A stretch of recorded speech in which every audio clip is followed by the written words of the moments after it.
Hi everybody, Chief Bumpkin here, welcome back. Right now I want to talk a little bit about propaganda in the media. It's extremely important. If you control the media, you can control a lot of people's minds. But the advantage that we have if we're a little older, like old codgers like me, is that it's a little bit harder to give us a snow job in Buffalo because we've been around a while, seen a little bit, got a little common sense, and can kind of put things into proper perspective. And this is the people that they're not actually targeting, but they're targeting people that are a lot younger that don't have an historical perspective. I'm glad that I'm not a Republican, I'm not a Democrat, I'm not a politician, but I'm an American, and I want what's best for my country. I believe in the Constitution. I believe in a lot of things. That's another video, but that's where I'm coming from. I'll tell you the same thing I tell my children as a father. Do what's best for them. Always have. Always will try to, and hopefully I'll be successful there. But anyway, in this issue of propaganda in the media, a lot of dictators, they use this. And people that want power, they use that. When they're selecting a jury, who do they want on a jury? Do they want somebody that's very informed and emotionally very stable, that can reason and logic? No, they want somebody that they can sway their opinion. You might say that it would be somewhat a form of mental persuasion or brainwashing, but that's another tactic that they'll employ to win their case, and that's a whole nother issue. And when it comes to the American public, right now, I don't know, I haven't lived that long, but I don't know if we've ever seen a period in American history that propaganda is as widespread. Probably not, because we have media coverage everywhere you look. Unless you would be incapacitated, you would be influenced by some sort of media. So let's look at a couple cases, maybe another instance of a type of propaganda that we have experienced personally. One is right now we're starting to see the tax cuts for the rich propaganda, where they're trying to cause the two groups of people that have and people that have not, trying to turn them against each other, and hopefully will be able to stir up enough resentment and enough hatred and enough sentiment that the votes will be given to those that promise to take away from those that have and give to those that have not. Folks, it's kind of interesting that right now there's millions of Americans that don't pay any federal income taxes whatsoever. And I don't know how many, but I'd say there's lots of people that not only don't pay any taxes, but get a refund.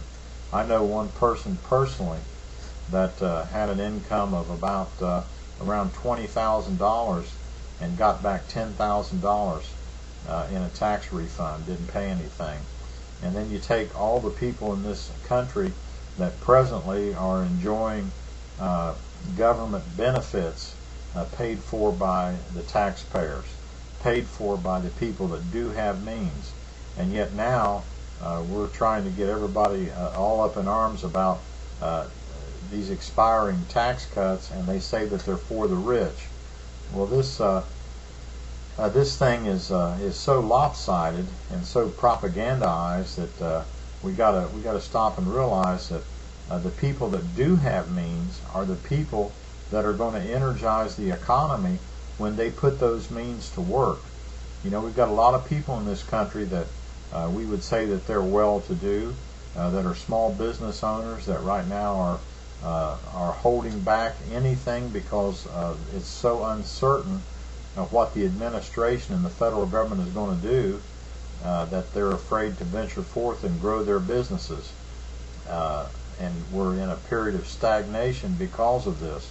But if we turn the money loose to the entrepreneurs and people that run businesses, start businesses, can successfully execute a business, then we'll have people with more jobs. And let's face it, I don't care what system you're in, there's going to be people that amass more money than they'll ever be able to spend. Take, for example, Yasser Arafat. Do you know a country that was more impoverished than the Palestinian people, or more a nation of people, if you want to call it that, that was more impoverished than they were, and yet Yasser Arafat was able to amass a fortune, I believe, in excess of $1 billion in French banks.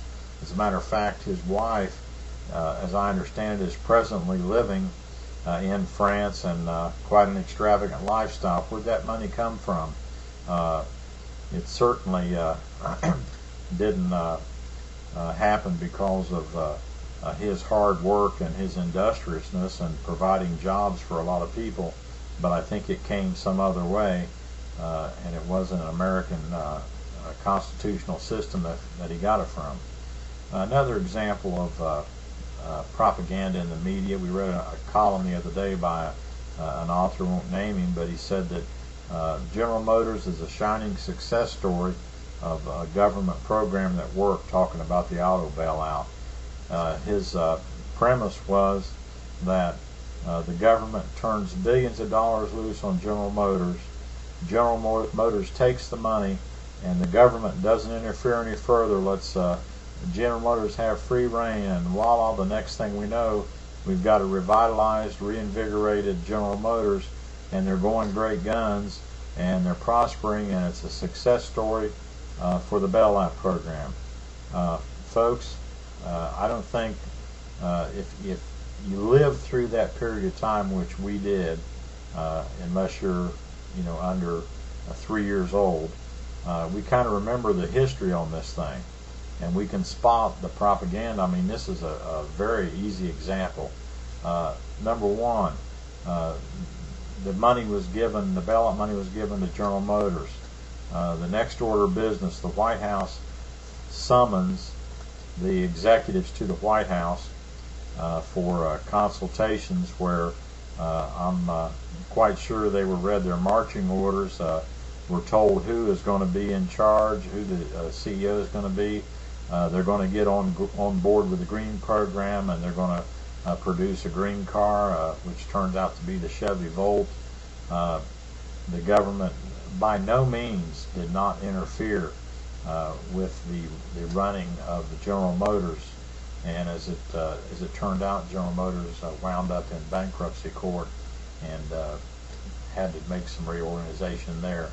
But it remains to be seen what kind of success General Motors is going to have with the electric car. You can Google it, the Volt. You can find out the specs on it. Doesn't look very good to me. Been in industry all my life, and it's a lot of hype and a lot of propaganda coming from this columnist to those that actually live through it and know the facts. Another case, not exactly propaganda, but extreme pandering. And this came from one of the Democratic presidential primary hopefuls, Hillary Clinton, during her run for president. She said that, speaking to a group of union workers, and let me add this, I was a union worker for about 30 years, but I don't like phonies. I don't like to be pandered to. I don't like to be patronized. Anyway, she told this assembly that rich men did not build this country. Now, folks, I'll tell you what, that's insulting to your intelligence, because it takes some brains and it takes some brawn. Somebody's got to do the organizing. Somebody's got to do the planning. Somebody's got to sweat it. Somebody's got to burn the midnight oil. The working man, when I get off, I forget about it. I go home until the alarm clock goes off the next morning. I could care less about it. Well, the executive can't do that. It's a 24-hour job. And if you have ever read the Declaration of Independence, look down at the bottom of it and see the men that signed it. These were wealthy men. These were men of means. These were men that had farms and land holdings and things. These are men that were pursued by the British, and a lot of their farms and a lot of their estates were burned to the ground and they feared for their lives. Prices were upon their heads. And these were some of the men that built this country. If rich men didn't build this country, remove every name, every signer of the Declaration of Independence, everyone that helped design and put into place our Constitution, and then you tell me where this country would be then. That's another good example of pandering and propaganda. Thanks for watching the video. Let me know what you think. This is the Bumpkin in Chief. Kind of getting ire up a little bit because of all this going on, but we've got to make sure that we know what we're listening to and what it means, and well, we can't keep them honest because you can't keep make a crook a non-crook, but we have to do what we can to keep the country on the right track.